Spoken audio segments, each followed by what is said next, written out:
Good evening. Here we are, another night in paradise, huh? Yeah. Fantastic. We're so lucky to live here in Fairfax. We just don't realize it when we get out and around and see what's going on other places. You know, last summer, a number of local residents came to both Mike and I and said, hey, you guys have to come out and run for the town council. And both of us said, what are you talking about? You know, for me, I said, I've been there, I've done it, I've served my time, no thank you. And I think Mike had kind of the same reaction. And as it got closer to the cutoff date for running, we kept getting pressure from a lot of folks in town. And we both kind of finally relented and said, okay, we'll run. And we decided to run. And we got involved in the process. I remember walking to town hall with my papers and stuff to file, and they wondered what I was doing there, and I was telling them I was filing for town council. They almost fell over, you know. It was like, wow, what's going on here? And then Mike filed, and I think the day he filed, the police department actually showed up here at Deer Park Villa, and Mike went out and said, gee, can I help you? What's going on? And he said, well, I hear you're doing work out here without a permit. And he said, well, I'm not doing any work without a permit. And he said, you know, we were surveying the property because we're changing trust, that's all. I'm not doing any work. And Mike will tell you a couple other things that have happened to some of our businesses in town that have been felt intimidated and had some retribution for their positions on issues here. There were actually 3 issues on the ballot, 3 measures on the ballot, and three seats on the ballot where incumbents were running. That was a November 5th ballot. And Mike and I ended up winning. We won 2 of the 3 seats. Yeah! With your support. I mean, you know, without your support, would have never happened. Oh, you would. And, you know, it was time for change. The 3 measures that the town council was involved with was on the ballot. They basically lost all 3. So Fairfax voters said, it's time for a change in Fairfax. And so we were elected. The town attorney wrote up new rules of engagement for town council members. At council meetings, if you wanted to have an item on an agenda, you had to have three signatures of 3 or 3 support of 3 council members to put an item on the agenda. And so that was, they figured Mike and I would be the minority and we could never get a 3rd vote to get an item on the agenda. And that's how it's been kind of rolling for a while now. I actually have had one item, in 6 months I've had one item on the agenda, the discussion of the possibility of Fairfax becoming a charter town that would give us some more authority over land use issues and some tax issues, and be able to elect a mayor on the ballot rather than having the council appoint their favorite friend, their favorite council member. That was discussed one evening, and it was continued until September, so no action occurred. Mike has not been able to have an item on the agenda at all. 0, none. He's had none. And then I was reading on social media, oh, Frank gets to pull items off the agenda and talk about them all the time. A council member has a right to discuss any item on the agenda. The town attorney doesn't like it when I say that. But the fact is, if there's an item on an agenda, and quite often on a consent calendar, they add up, they have a whole bunch of items that should be discussed publicly. And so I pulled a few of those off the agenda, and we've had them for public discussion. They don't particularly like that. She doesn't like you. Anyway, so here we are tonight, and we just kind of want to give you a little bit of flavor of what's been happening for the past 6 months. If you've been to a meeting or you've watched it on TV, you'll see that they don't know how to quite react when they don't have a 5-0 vote. They were so used to 5 yes and 0 no votes for everything they were doing that along comes Mike and Frank, and we have some different ideas, and my gosh, they don't know how to deal with it. So What's interesting, the School Street Plaza has been a subject that the town attorney has advised Mike and I, we can't talk about that. Oh, no, you can't talk about that. So we've been very careful not to talk about School Street Plaza, but we have talked about the 6 other workforce housing opportunity sites in downtown Fairfax that can have up to 7-story buildings. She didn't tell us we can't talk about that, so we have been talking about those issues. So the School Street Plaza, I've seen it on social media. It's Frank's fault. If he had let us do something years ago, this wouldn't be happening. So let me tell you a little about what happened years ago. In 1972, they were going to build a new library in Fairfax. And the library is where Duluth Jewelers is now, downtown Fairfax. That was the library. And so they set up a library selection committee of 9 members. I was the mayor at the time, and I was on that committee. We looked at a number of sites. We looked at Buon Gusto, the old restaurant site. We looked at School Street Plaza. We looked at Town and Country Club. We just looked at a bunch of sites to see what might be a good location for the Fairfax Library. And the library site selection committee selected School Street Plaza. The vote was 8-1. I was the one. I said, Buon Gusto is a much better site than School Street Plaza. School Street Plaza is kind of a place where it's an incubator for small businesses. It's kind of live workspace, and we should put the library up at Buon Gusto. Another problem with Buon Gusto was Alpha Beta Shopping Center was going to go in there, and they would have leveled that site and put another shopping center in there. And I was concerned about the impact of another shopping center in Fairfax on our existing businesses, and I was opposing that new shopping center, and this became an opportunity to find a use for that site. And Pete Argoni was supervisor. He agreed, and the county purchased the Buon Gusto site for the Fairfax Library. And that's how the Fairfax Library ended up at Buon Gusto, where it is today. I was able to select the architect for that also, Woody Stockwell. And that library just fabulous gift for Fairfax. Anyway, there's just so much going on, and this is like a council meeting. I never get a chance to say anything. No, I'm just kidding.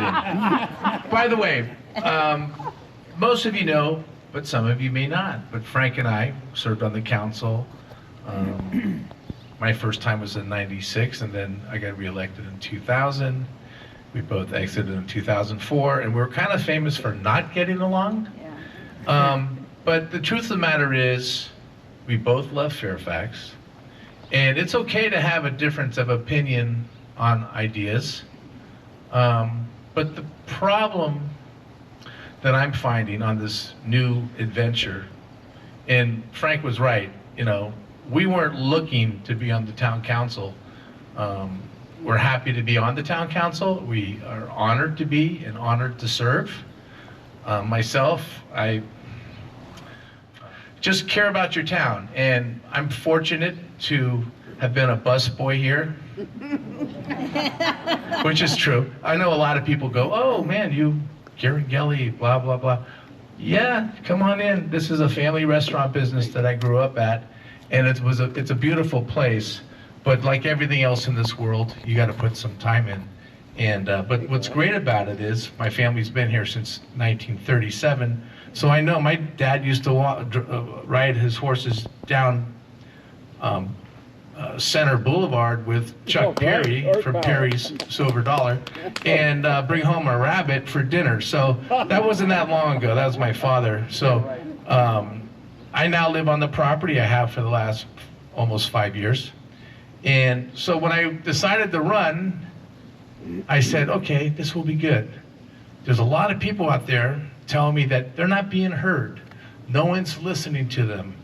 There's things that are happening like rent control, and why aren't our streets being paved, and 7-story type buildings that people were talking about. And then I found out another big issue, which I wasn't even aware of at the time, homeless encampments. So I said, okay, let's do it. And Frank was right. I signed my papers. 2 hours later, officer on this property. I said, wow, that's interesting. I haven't seen an officer, unless I've called them, on this property. And turned out we were surveying the property. And I guess I didn't know that was against the law, but they were checking it out. That's the first intimidation. After that, I literally, and I still am, I have been under investigation from the day I pulled my papers. And I got news for you. I didn't sign up for that, but for you, I'm going to endure it. I'm going to fight for it. I know a lot of people here who are supporting change in our town are being intimidated. Okay, and I'm here to tell you that, we can't live in fear. We can't be fearful because there will be retaliation. Even this meeting right here, who knows what might happen? You don't think it goes through my mind that, hey, maybe all of a sudden Deer Park Villa will be under the microscope? It's very possible. And that's what's happening to businesses downtown, to individuals in the community. It's a real thing, and that's the thing I'm most appalled by. I'm appalled by the retribution. I'm appalled by the lack of freedom of speech at the council meetings. We never had meetings like that at our town council. Council members would disagree, and sometimes passionately, but we always treated each and every one of you with respect. And we ran good meetings, and everybody got a chance to speak. And now find out that you get, instead of 3 minutes, you get 2 minutes to speak. I think it's probably long enough, maybe. Either way, when a guy goes 5 seconds over speaking time, it might take 30 seconds to tell him to stop by whoever's running the meeting, the mayor, of course. So the point being is, we can be smarter than this. We need to be inclusive of this whole community, and we can't keep shutting people out. So the way I looked at it was, thank you. I said something gay. And since we've been elected, the investigations, which, by the way, I've been investigated by the Sheriff's Office, the Marin DA, the Marin Democrats, the DSA, the Marin IJ. I didn't know I was so famous. I didn't know I was so popular, but apparently everybody wants to know everything about me. And here I am. I'm an open book. I'm the most visible guy downtown, and all that. And so I'm easy to find. No living in fear in this small town of Fairfax. This is outrageous. We all have a right to speak our mind. All right, Frank, I'm going to give it back to you. Thank you. Thank you. Thank you, Mike. We have a couple of former mayors here. Lou Tremaine, right here. And Susan Brandberg. Where's Susan? Right there, Susan Brandberg. Okay. And there's a charter school board member from the Ross Valley, Sharon Sager. Sharon, where are you? Back right on here. Thank you, Sharon, for coming. Okay. And we're gonna let you kind of tell us what you're thinking, and ask us questions to find out if you think we're properly representing you. So we'll just kind of start off that way. Let me just tell you what I have here that just came in today. It's a letter from Yimby Law, and Yimby Law is threatening to sue Fairfax if 243 units are not built at Street Plaza. And then there's 7 pages here from the Ragged Freitas law firm that represents the developer, explaining why ministerial processing of 95 Broadway it should happen. But anyway, we're going to have our hands full. So, If you can stand up when you have a question. does somebody have a mic? Yes, he does. Okay. Good evening, everyone. My name is Andy Newell. I live on Park Road. One of the immediate questions I have is that there is a lot of energy going on trying to understand how the council is working and the frustration there. Is there something going on in terms of addressing School Street? Because I know everyone is quietly talking about it. There seems to be a lot of silence on this.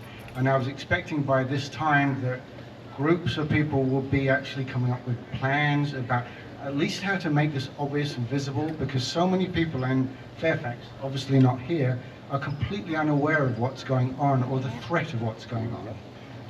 And I'm personally surprised that more people, as that we all know, are not talking about it and kind of getting to understand that the horror and the scale of what's coming.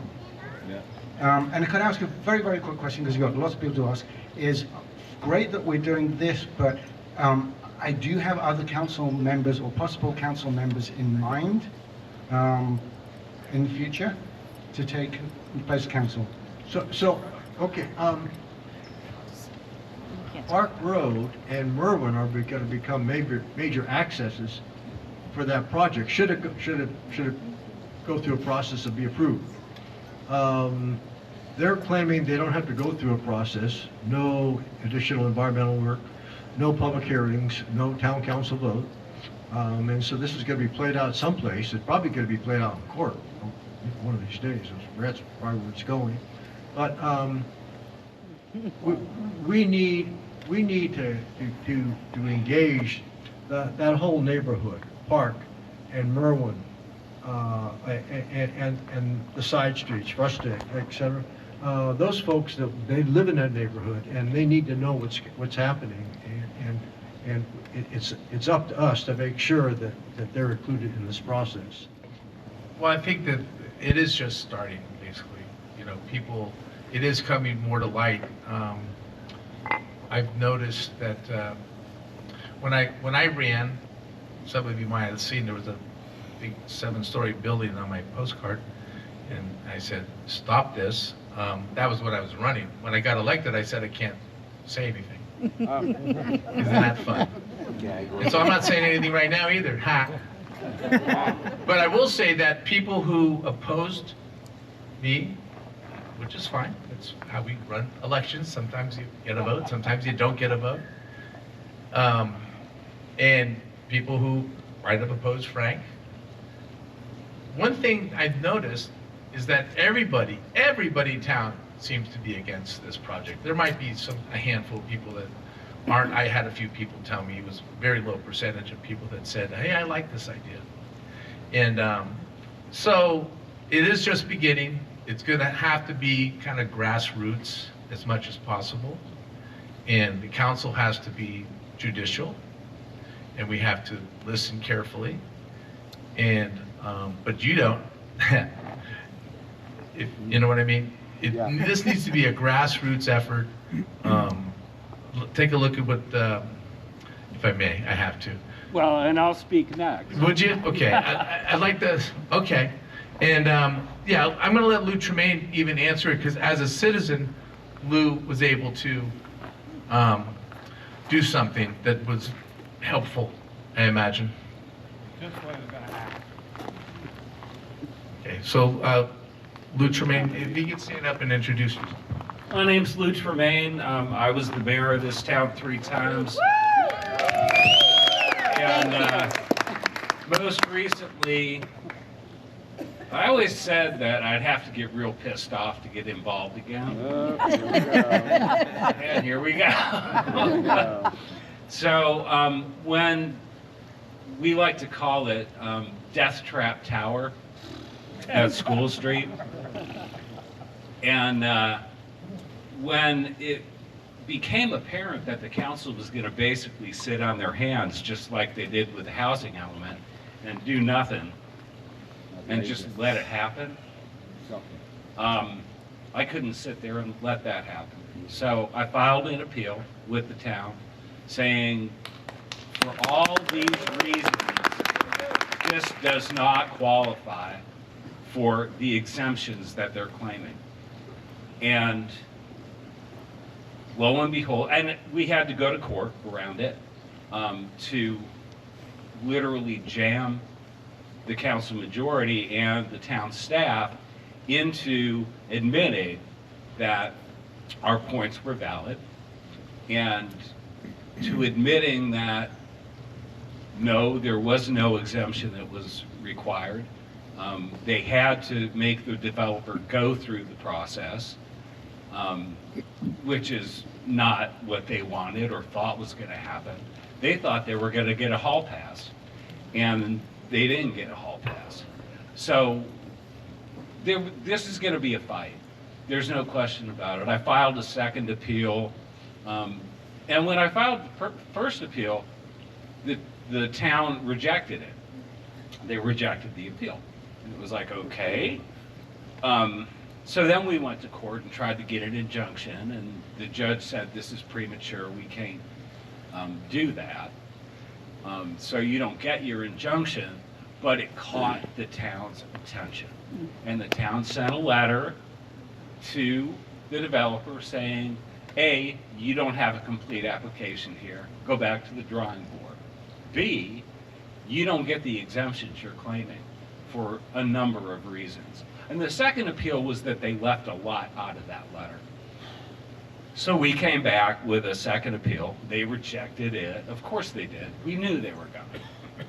And, but it'll be interesting to see now, once we get into the public hearing process, which is coming, thank God, we all get to get up and tell the planning commission and eventually the council why this is such a horrible idea. And, you know, so to your question, people aren't just being quiet. And I can't walk down this, it's like I'm on the council again. I can't walk down the street without people walking up to me and, you know, saying thank you and, you know, shaking my hand. So, and we're not by any means done. This is going to be a long fight, and they are probably not going to go down without that fight, but they're going to face a fight. We will fight this. 7 stories ain't going to happen anywhere in town, because we are not going to let it happen. And we're going to have to all pull together and fight, you know, and the fight's coming, and I'm ready for it, and I can't wait, actually. So I've said enough. I'll give this back to Frank and Mike. We want both sides, whether you agree with one side or the other, whatever that might be, quite frankly, I'll leave it very broad. We all should be civil to each other. Again now, and I just want to make sure that everyone stays civil at this meeting especially. Look at these redwoods, you got to be kind of mellow, right? That's how I got so mellow, I just hung out under these trees. So, okay, so I'm going to come out and you want to say anything? And what this gentleman brought up was very germane in just everything that's happening globally in our nation right now is listening to Bernie Sanders and saying we have to stand up. The questions and comments is what can we do? And so that's my question. There's a town council meeting, but that's a dot. In the meantime, what is it that all of us can do collectively or individually to make an impression that becomes cement? At our meetings, you know, it's real difficult to get an item on the agenda these days for 2 of us. But there's open time in the beginning of the meeting, and we welcome folks to come down and tell the town council what they think. Ask the tough questions. And we hope someone asks us tough questions tonight. You know, we're here to answer tough questions. That's what it's about when you're an elected official representing the community. You have to be able to handle tough questions. And this council doesn't seem to be able to handle tough questions right now. But please ask us tonight the tough questions. Did that answer your question? No. Okay. Well, no, it was a good thing. I didn't mean to say it that way, but what I meant was, okay. So tell me say the question one more time. How can we What can you do, right? Yeah. What can we do? Right. Well, believe it or not, attending council meetings and other types of meetings and during open time is very important. Is it really? Letter writing, excuse me? I just said, is it really? I mean, I sit Oh, and it's watch very them. much- oh, and no. I feel So like boring. nothing is 100%. happening. They don't listen to us. Okay, well, I'm only telling you from my perspective. Yes. You have yours, and I understand, because sometimes it feels that way. But don't forget, it's not a, I'll tell you this, they don't feel going to a council meeting and speaking up during open time, anyone's hearing them. But I tell you one difference for sure, there's two people that are listening to you. They're sitting right here. So don't stop bringing it up. Say it nicely, say it civilly, say it intelligently, but say it. And Can you hear me? I'd like to bring this back, if you don't mind. Frank said that you, Mike, were going to address a couple of other instances of intimidation to other businesses. And I've heard from 5 different people here this evening. They've come up to me and they've said, have you heard about Fairfax Lumber and what happened to them? Have you heard about Perry's and what happened to them? And my overarching question, maybe it's not so much to you two, but to all of us. We need to stand up for these businesses, but in order for us to stand up for these businesses, we need to know what's happened. And I recognize, I don't know if anybody's here from either one of those businesses, I know it's scary to stand up and speak out, but I'm pretty sure that 80% of us would be willing to show up, stand up, donate to a legal fund, et cetera, et cetera. I don't even know if you guys can really address this, but can you? hello? Yeah, okay. Well, let's find out if there's anyone here who would like to speak to that might be a business owner or associated with it. Here. Yeah. Right over here. Okay. Here we go. Can we bring the microphone up to Ed Bocci, please? So this, I guess Ed's going to tell a story that Yeah. Of intimidation. intimidated, he was the intimidation factor. And thanks, Ed. Come on, Sheila. My name's Ed Bocci. I was born and raised here. Stand My up. family, There we go. my name's Ed Bocci. I was born and raised here. My family came over in 1929 to live here. We've owned 2 businesses. I've owned my business for 42 years, and I've never seen the town run down so bad. And it's great, all the things we want to do, but the first thing we have to do is change part of the council, because the 2 members can't do it by themselves, and we have to get the people to sign for the recall. If we don't have that, nothing is going to change. So that's all and they came over to me because we had a party at my place for the recall. The next day, the fire department was down there trying to find something wrong, and they didn't check anybody else in the neighborhood but us. See? And they couldn't find some minor thing that was fixed. So I think the main thing is to get people to sign for the recall. If we don't get the Amen. recall, it's not gonna change nothing. That's all I gotta say. Let's see, is this, oh, this one's on. So, there was a fundraiser at Navi's, and the next morning, fire inspectors showed up to inspect the business. So, and just The to event be, was gonna be thrown at Perry's, yeah. and the owner of Perry's was threatened, and she had to back out. She did not have the fundraiser there. Right. One of the bands that was going to play had a lot of pressure put on to not play, and they didn't play. So another one was at Fairfax Lumber. There was a table out in front, and folks were gathering signatures, and there was an incident with one of the council members outside. And I guess it got a little nasty. The police were called, and a few days later, over 12 fire inspectors showed up at Fairfax Lumber, and there's 15 pages of written violations. Tell them how nasty it was, When I though. talked to the owner, or the manager, I should say, Augie, he said, they're gonna try to put me out of business. That's what's gonna happen here, because this building was built in 1912 or 13, and there's no way we could conform to today's codes.